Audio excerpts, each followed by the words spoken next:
Welcome to My Spoonie Sisters, featuring stories from special guests dedicated to empowering those with chronic illness. Our goal? To connect people and provide the support and tools they need to live a better life. For those with chronic illness, our energy levels just fade faster. We must be more purposeful with the spoons allotted to us. So grab your coffee or tea, sister, and tune in as My Spoonie Sisters share stories of living with chronic illness. Hi, my Spoonie Sisters. I am your host, Gracefully Jen, and I am thrilled. I have the honor of having her name. Oh, nope, it's still counting down.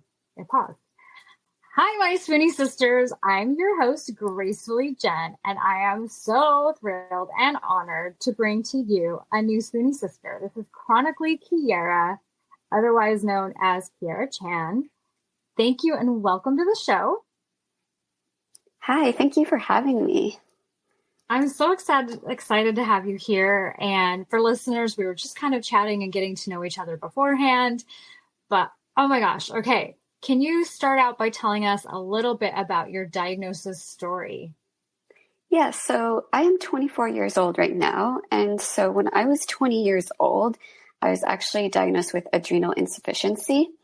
I actually kept going to doctors over and over again because I kept getting sinus infection after ear infection after infection. And I told them, I never get sick.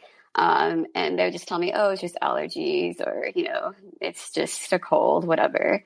But yeah, I was diagnosed with adrenal insufficiency and they immediately started me on hydrocortisone pills. And I actually didn't get proper adrenal testing. So I don't know whether I started out with primary or secondary adrenal insufficiency because I just started on steroids right away. And I didn't know because I was young and I didn't know that I need to ask for the proper testing.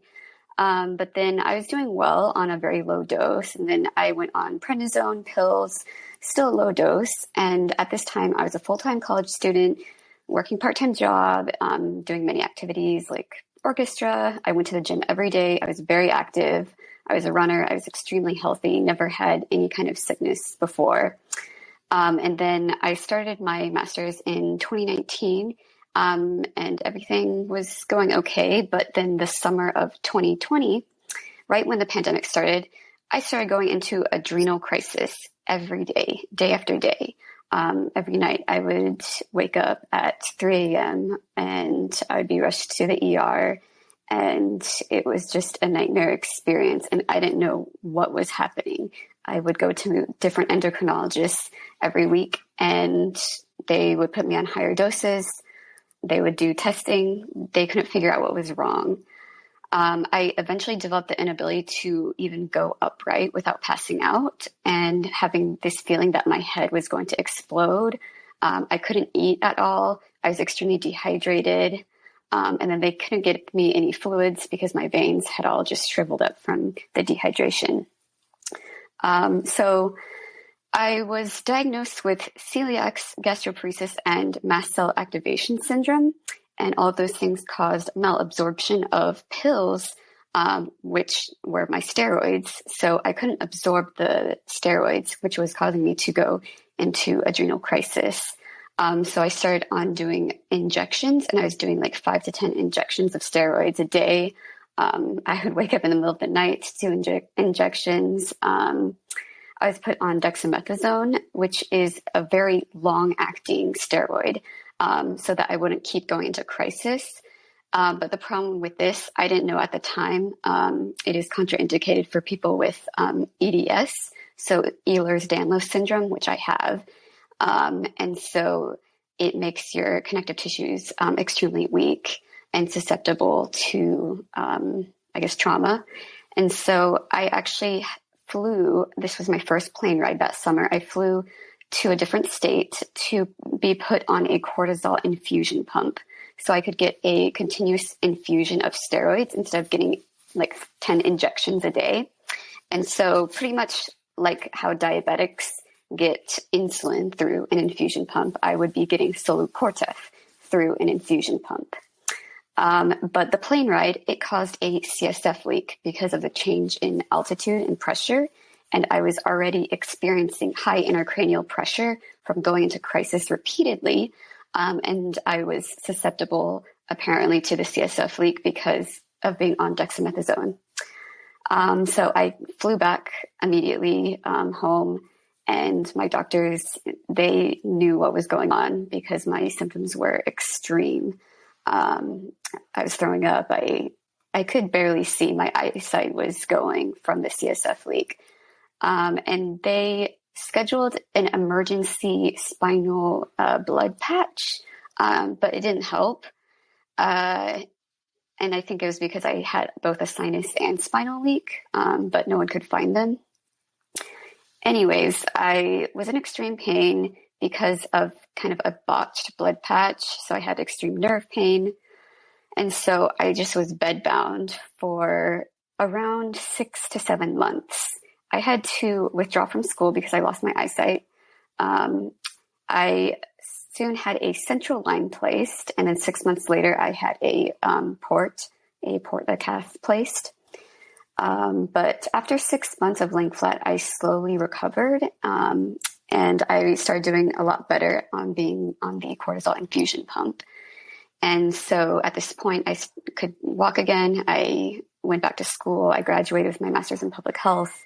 I actually started being able to run again and go to school full-time, working, all this stuff. I had a year of stable health. But then almost exactly a year later, this was July of 2022, it kind of happened all over again. I was on the pump, and I was having some inflammatory issues. I'm assuming it's some kind of mast cell issue, and I couldn't absorb my steroids even through the infusion pump.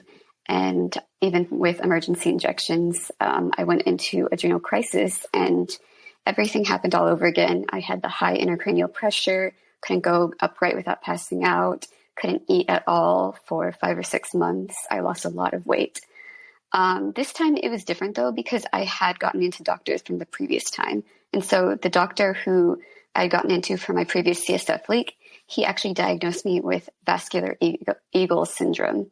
And so that is a long bone in your neck called the styloid is pressing on your jugular vein. And so every time I would go upright, it would cut off the blood supply, and I would pass out. And your jugular veins are what drains the CSF fluid. And so without draining properly, I got CSF leaks. And so I had an angiovenogram done, and they found that my left jugular vein was completely closed and my right was partially closed. And so I had to wait a while for surgery, but eventually they did a styloidectomy to remove the bone. There were many inflamed lymph nodes that were wrapped around my vagus nerve, and that was causing me to not be able to eat and pass out a lot. And so I had those removed. And then a month later after that surgery, because the pressure had gone down, it revealed a bunch of CSF leaks in my spine. And so I had to get those fixed. And that's kind of where I am right now. But I have had 3 blood patches in 5 months, and the third one eventually worked.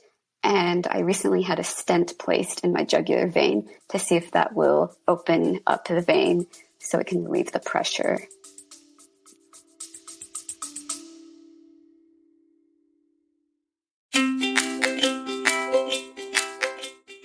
Calling all Spoonies. As a host of a chronic illness podcast, nothing lights up my day more than hearing from you, our incredible listeners.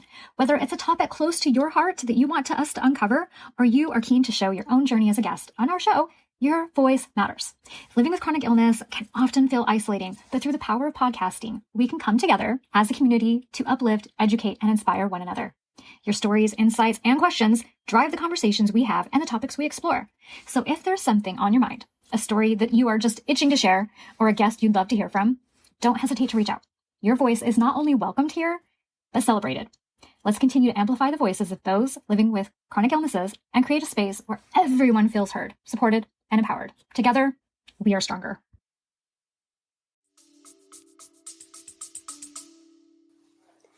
Wow. That's a lot. That is a lot to go through at that age. Yes. And trying to work and going to school, and you had these big dreams. How'd that affect your mental health? Um, I mean, it was hard, but my degree and my career is actually already in public health. I already knew this is what I wanted to study and go into. And so that definitely helped a lot because it kind of reiterated that this was my passion and that I wanted to help other patients like me and kind of prevent this needless suffering that I kept seeing. I think it'd be one thing if I myself just experienced this, but I see this everywhere I go. When I tell people that I study public health, then they start telling me their diagnosis story and their treatment stories. And I just hear so many things that patients shouldn't have to go through. Absolutely. And it's hard to watch from a distance as you're seeing this happening with other people, because really, ultimately, we want to help. We want to help people not feel that way. So, did you feel like you had a good support system, whether it be at home with your family or your friends? Yeah, I definitely had a good support system. It was very lucky because I was already living with my family to go to school at the time. We all moved in together because my sister was going to school and I was going to school. So we wanted to save money by living together. And so it was actually the best time in my life to get sick. I don't have kids, I don't have to support anyone else. So That's really good. Did your friends treat you any differently, or were they pretty understanding with what was going on, or even concerned? I think it's hard for a lot of people to understand, especially when someone so young gets so sick. So I think that's the biggest issue that I come across. I can definitely tell that now that I am using a wheelchair full time and it's more obvious that I'm disabled, I do get treated differently because I am newly disabled. I spent my whole life not being disabled and being treated a certain way, and then becoming suddenly disabled. It's like interactions are completely different. Do you feel like you get a lot of pity from people? Sometimes I think it's funny because people think like they tell me like, I'm so sorry you're in a wheelchair, but I think I'm not sorry because actually when I'm in a wheelchair, it means I'm doing really well. It means I'm not bedbound. It means I can actually be independent and go out and do things. Um, So for me, being in a wheelchair is like, wow, congratulations. Like this is a success.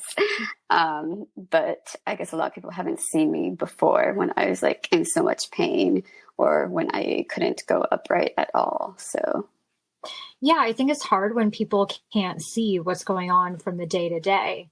And so unless they're seeing you before, you need to have, a life flight or something critical like that is happening. It's hard for them to imagine. They're now seeing the after in the wheelchair. And so to them, it's just like, oh, wow, poor you. But they don't understand that that's actually progress because they weren't seeing what was going on before. yeah, definitely. I used to not post pictures at all of myself sick or in a wheelchair. I would find clothes that would cover up my port or my medical devices. I tried to cover everything up and I didn't tell anyone that I was sick or like battling these issues because I just thought, okay, I'm going to get better soon. And I just felt like embarrassed and I felt like ashamed. But then I saw that because of this, it just perpetuates the stigma and, we don't see the background of what people are going through and we don't see, disability in the media or in public. I realized I had never seen someone before or met someone in a wheelchair before. And so that's when I started to start advocating for disability rights. And I started to post more pictures and videos of myself. And a lot of people would comment like, wow, I never thought of it like that. Because I would show even just simple tasks like this is how I cook when I'm in a wheelchair, you know. And I think that's important stuff for people to see.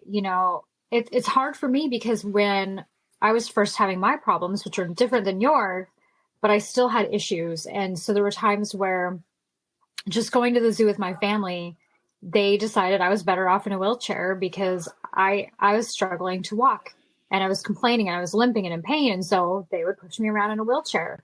And my kids, they thought it was actually kind of fun. And my son would try to find like little ramps and push me up and then let go and watch me go down. And it just turned into this like fun thing for them. But it was before we started recording and sharing that kind of stuff. And so I feel like I have this whole other life that people never even got to see. I have one photo of me in a wheelchair and that's it. And so I think I really look up to people like you that are, strong and passionate about sharing that stuff because I think it's so important. And I wish that more of us would have taken the time to record that. Yeah. So I applaud you and I think it's amazing. So now that you're advocating, what does that look like? Well, I have my Instagram, Chronically Kiera, where I advocate for health equity and patient-centered care. I talk about my research. And so that's just my Instagram, but also within my career, I am trying to do more research on patient-centered care. And I decided to get a PhD in medical sociology so that I can do my own research and look at the things I want to look at within the healthcare system, things like medical gaslighting, for example. And so I'll be starting that this next month. That's really exciting. So do you work with any organizations or do you just do this all out of your own passion? I have worked previously, for example, I have a publication on premenstrual dysphoric disorder, and I worked with IAPMD, the International Association for Premenstrual Disorders. And so that was one of my first publications. And so I'll be definitely doing a lot more like that. But it's a really great project that I did with them. 32 women actually participated in this study, and they told their stories of what they went through in the healthcare system to get a diagnosis and treatment of this very hard to diagnose condition, women's health condition. Okay, so is that also related to the YouTube clip that you have attached to your Instagram?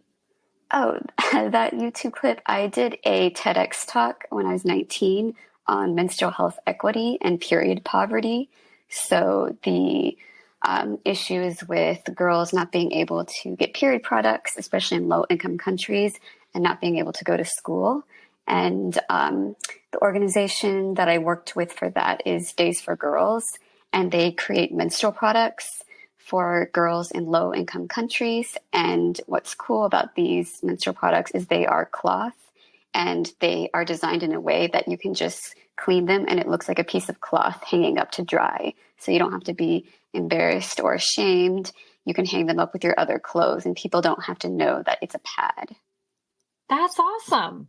Yeah. That's really cool. And to do that when you're 19, I think that's really incredible. I definitely wasn't doing stuff like that when I was 19. Okay, so what does your treatment and care plan look like? I mean, I feel like you kind of told us, but is there anything that you've not mentioned? Well, I'm definitely still working on my treatment plan.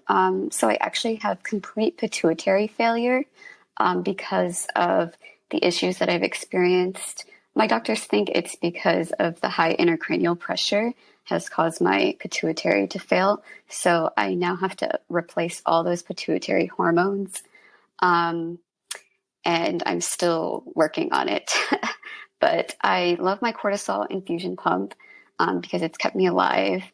And I also have a Dexcom G6, which monitors my blood glucose, and it has an alarm, so it can alert me before I'm having a hypoglycemic episode. And I use this as a proxy for my cortisol because cortisol and blood sugar are tied together. So when my blood sugar drops, I know my cortisol is also dropping because there's no actual way to continuously monitor my cortisol, and like you'd have to go into the blood lab and get your blood drawn.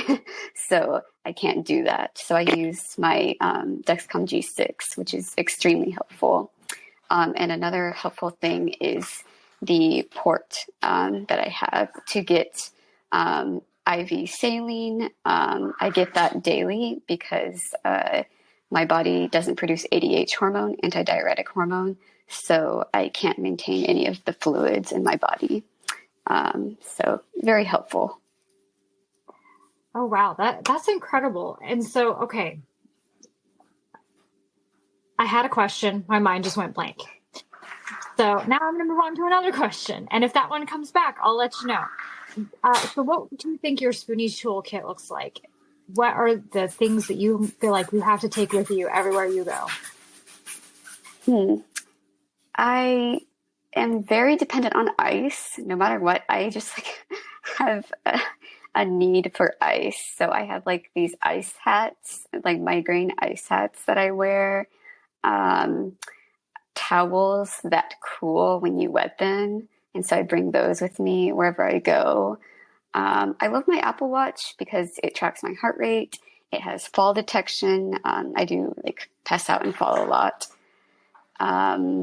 It connects to all my medical devices, like my Dexcom G6. I love ginger candies for nausea. Oh my gosh, yes. Do you have a favorite flavor? No, I do not. But actually, so my family's Chinese, and I asked for like some ginger, and my grandma apparently keeps these sugared pieces of ginger in the freezer. And I'd never thought of doing that before, but it's actually like a really cool trick.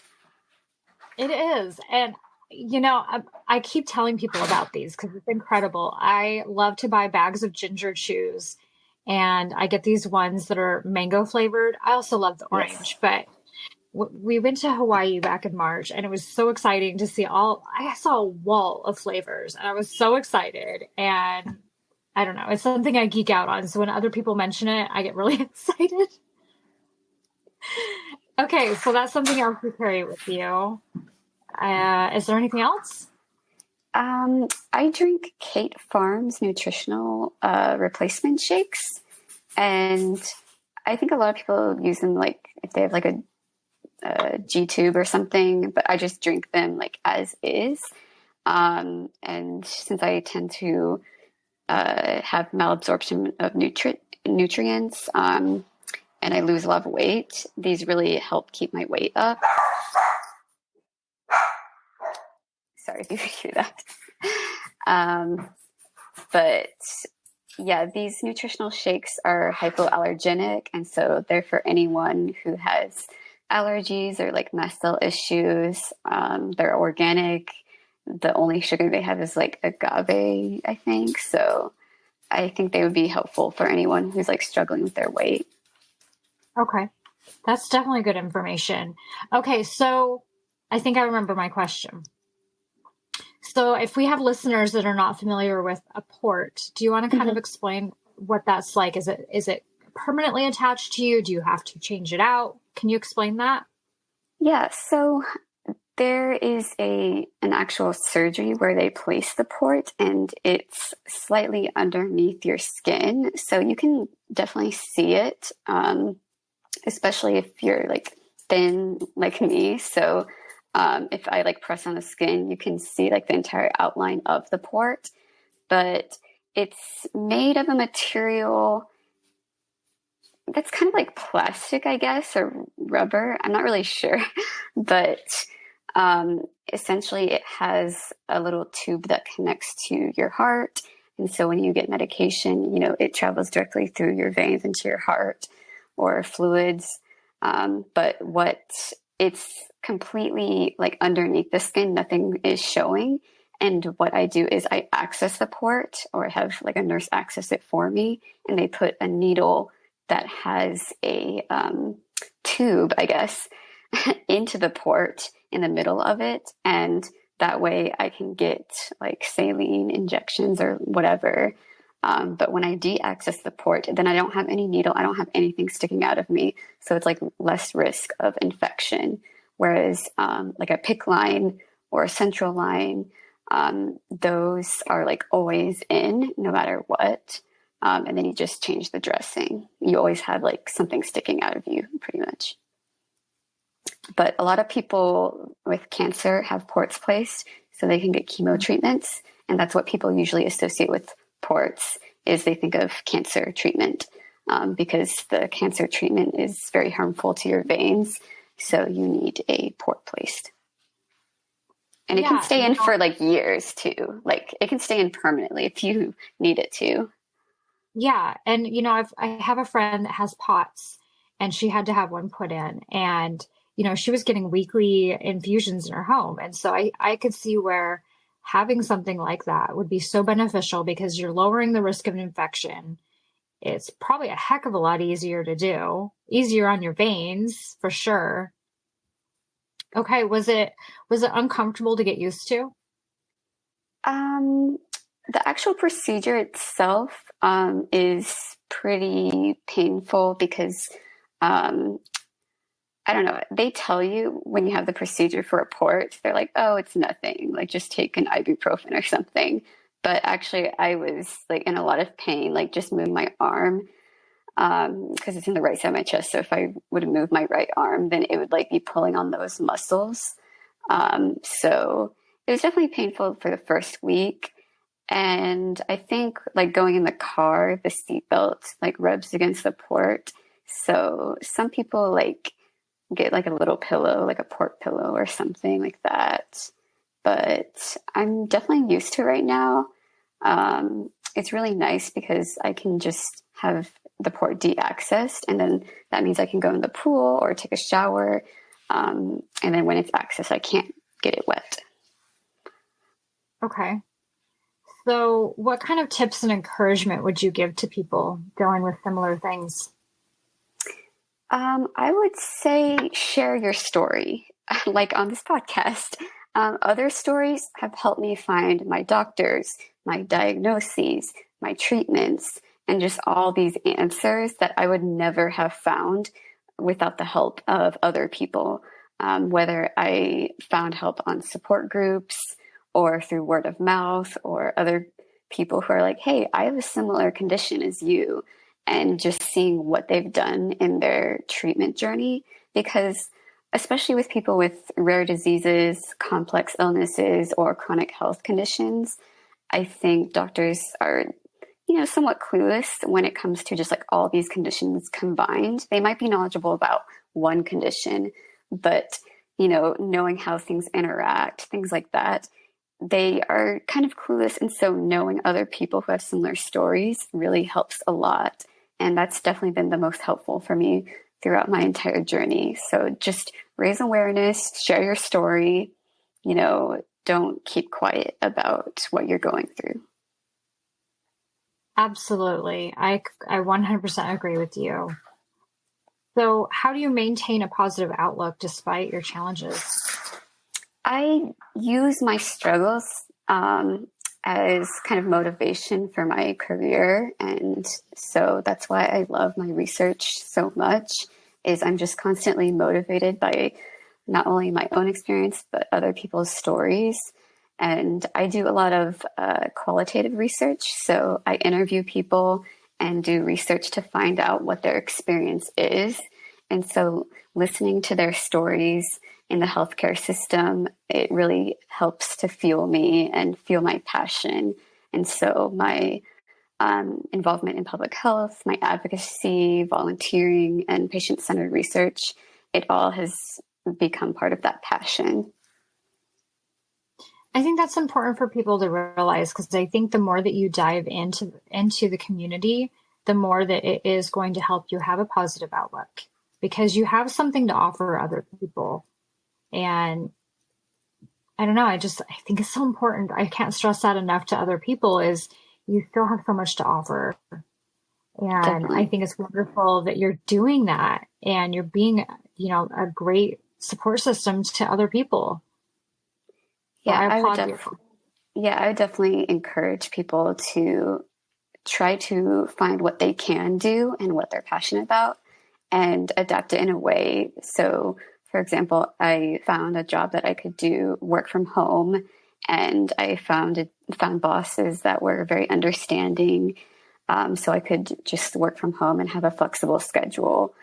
And I think that's important because I have seen there's not that many disabled people out there in research or academia or in the spaces that I am going into. And so I didn't have a role model or someone to, ask questions to. And so right now I'm trying to, apply for my PhD programs and go into these PhD programs as a disabled person. And I've literally been told like, oh, we don't know how to support you. We've never had someone like you before. And I'm like, someone like me? Like someone in a wheelchair? They're like, yeah. So that's why I'm trying to share my story so people see that it is possible, and, they should have that encouragement. Yeah, and I'm just floored by that because honestly, so what if you haven't had someone like me before? Find a way to make it work. Yeah. It's really not that hard. It's not that complicated. There's ways to make it work. But you are doing it. You are doing the things, and you are going to be that role model that people need. I hope so. You're doing it. That's awesome. So, okay. So, inspiration. Who or what would lift your spirits on a difficult day? Like I said, my research and advocacy is what helps lift me. And I think it's great when other people reach out and they're like, oh, I have a similar story, or, thank you so much for sharing this. This is what I needed to hear today. And so I want to know that our suffering and other patients' suffering, it's not for nothing. And that's what I tell people. Like when I work with research with them, I tell them, you were diagnosed. It took you like 10 years to get diagnosed, but then people now, they're getting, I don't know, like a few years to get diagnosed. And so other people then going through that struggle, it helps the future generation of patients. Absolutely. And it's wonderful to see the progress, even though it's probably not fast enough. I definitely would say it's never fast enough, but there's only so much we can do to make it faster. But to watch how it's improving over time, like you said, to help the future generations, that's wonderful. All right. So my next question would be, can you recommend a few accounts, articles, blogs, any kind of resources that you find helpful to you that you'd want to share with somebody? I think the most helpful thing is to look up the foundation for whatever condition you have, if you are diagnosed. And almost all of them have these things called like provider locators. And people recommend providers and providers within your location or your state. For example, the International Association for Premenstrual Disorders, if you have PMDD, they have one. So you can look up providers, and people who have gone to those providers will recommend them. And then the National Adrenal Disease Foundation for adrenal insufficiency, they have one. The CSF League Foundation, they have a provider list. So that is extremely helpful. I would also go on Facebook and find your support group for that condition, and then ask about the doctors in your area or recommendations, because there might be someone knowledgeable, and that can be like a second opinion or a second source. Just getting multiple sources. I'm a researcher, so I research and find different sources, and I think a lot of people, they don't realize that there's all these things, resources out there, even just reviews for the doctor online, looking those up. Most definitely. So besides everything we've talked about, because I feel like we probably covered this, but I'm still going to ask you anyway, what advice would you give to somebody in similar shoes like yours? I would definitely try to find your community so you don't feel like you're alone. And I wouldn't be afraid to share your story, because there's probably someone somewhere out there who is having a similar story, and it could help them. Like I said, I used to be afraid of sharing my story, but now I know that other people's stories have helped me. And so I hope that sharing my story will help others, especially people who have like rare diseases or complex conditions like me. It's really hard to just find a one size fits all treatment plan. So, yeah. Yeah, absolutely. And our treatment plans are always changing and adapting, and sometimes that's really hard, but roll with the punches. That's the best we can do.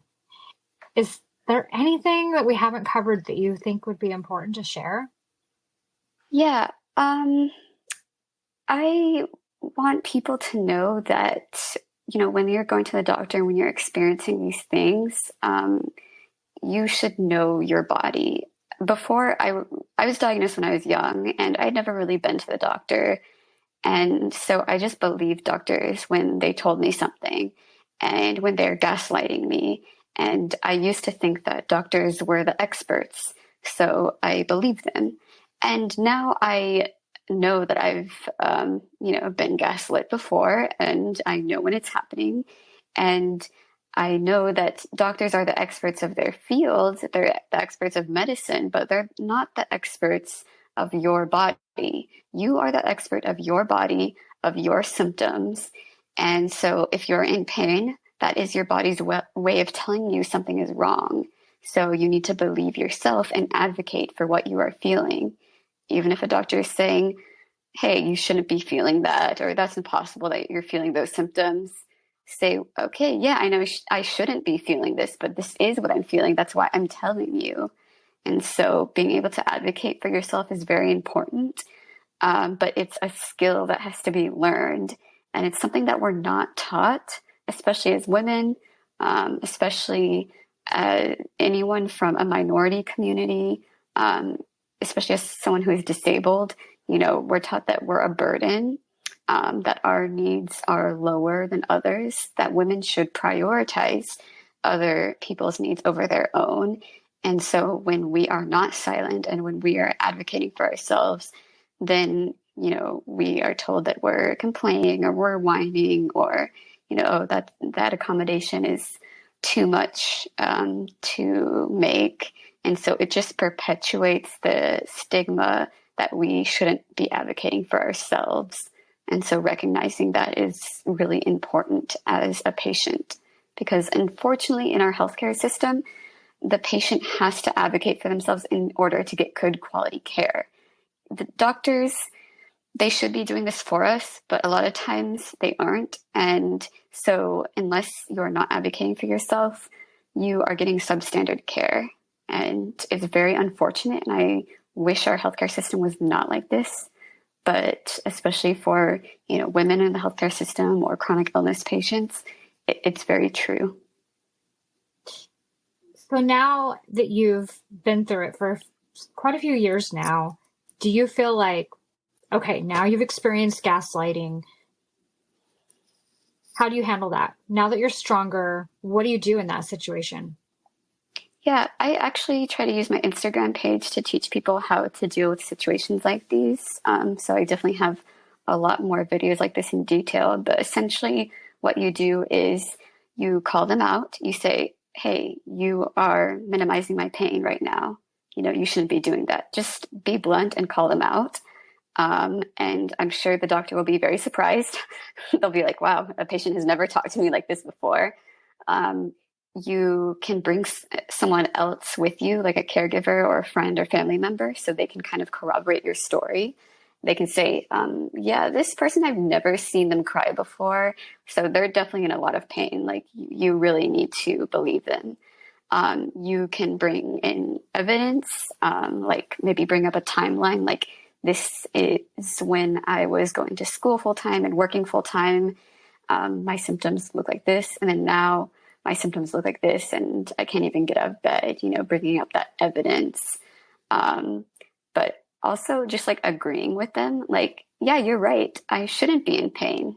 But I am, and that's why I'm telling you.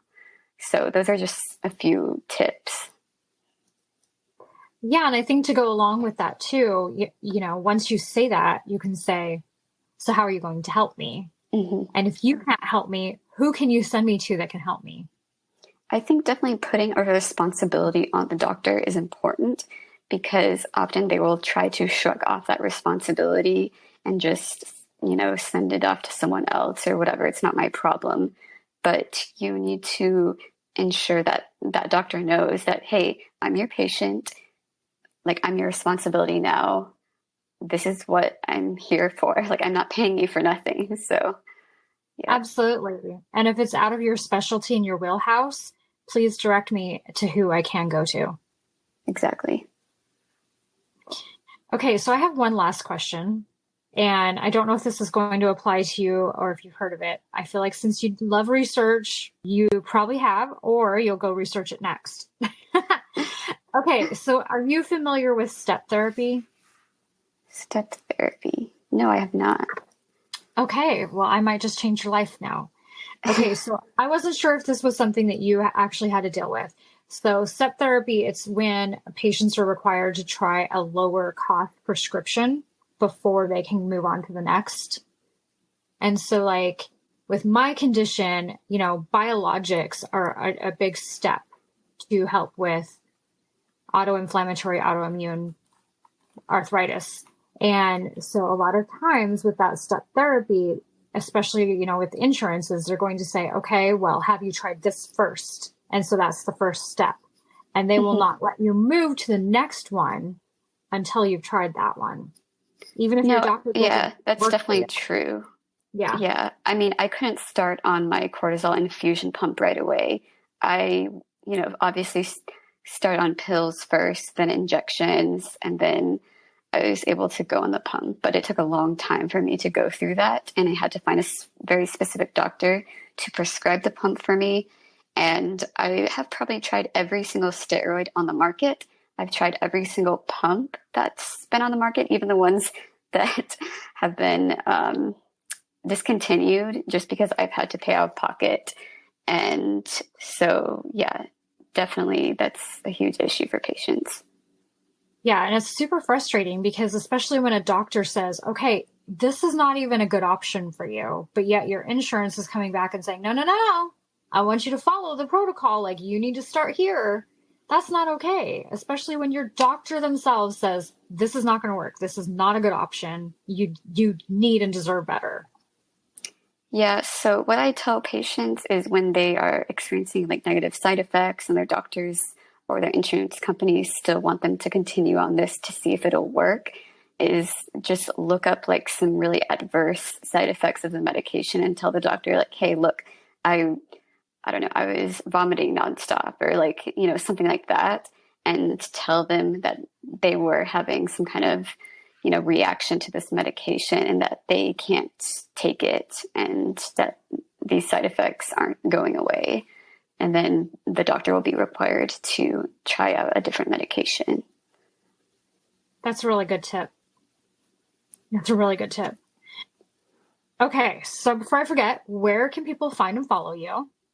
Yes, you can find me on Instagram. It's at chronically_Kiera, Kiera. And yeah. Okay. And definitely reach out to her because I bet you she's got some great advice for you besides what you're hearing right now. And especially if you're struggling with similar stuff, talk to someone like Kiera that understands and gets it. Yes. Thank you so much for having me. Oh, this has been a pleasure. Thank you so much. I feel honored that you wanted to come on here and share your story with us, and I appreciate it so much. And listeners, until next time, don't forget your spoon.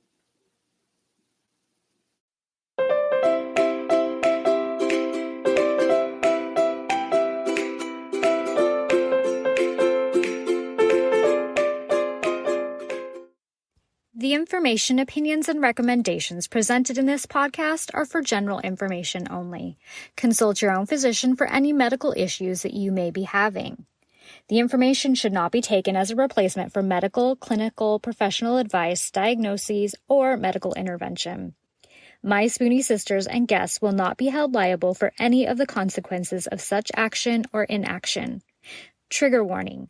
Some episodes may cover sensitive topics including, but not limited to, suicide, abuse, mental illness, and chronic disease. You are advised to refrain from listening if you are likely to be offended or adversely impacted by any of these topics. None of the guests or hosts will be responsible for your use of the information contained therein. Life is not merely to be alive, but to be well. Living a life with a chronic illness is best described with one word: unpredictable. Be Well's products are designed to make the unpredictable easier to deal with. Back when I was getting my infusions, I would have loved to have their adult zip hoodie. They even have one in pink. They also have everything from one-day pill holders to urgency buckets. So remember, they want to make your life a little easier. So be sure to check out Be Well.